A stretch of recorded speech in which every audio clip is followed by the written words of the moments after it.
ICT বিষয়ের website সম্পর্কিত একটি প্রশ্ন, আইএসপি কি? তো আইএসপি এর পূর্ণরূপ হচ্ছে internet service provider. Internet service provider মানে ইন্টারনেট সংক্রান্ত কার্যক্রম পরিচালনাকারী কোনো একটি প্রতিষ্ঠানকে বলা হয় এই আইএসপি।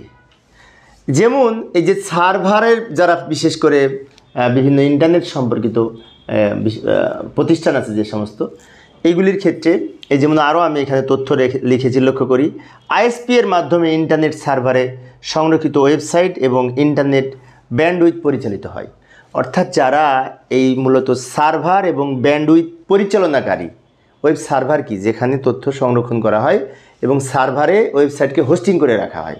তাহলে এই সার্ভারে সংরক্ষিত সংক্রান্ত তথ্য এবং হোস্টিং সংক্রান্ত বিষয়, তারপরে ব্যান্ডউইথ পরিচালনাকারী বিভিন্ন প্রতিষ্ঠান আছে, এই সমস্ত প্রতিষ্ঠান এই আইএসপি লাইসেন্সধারী প্রতিষ্ঠান।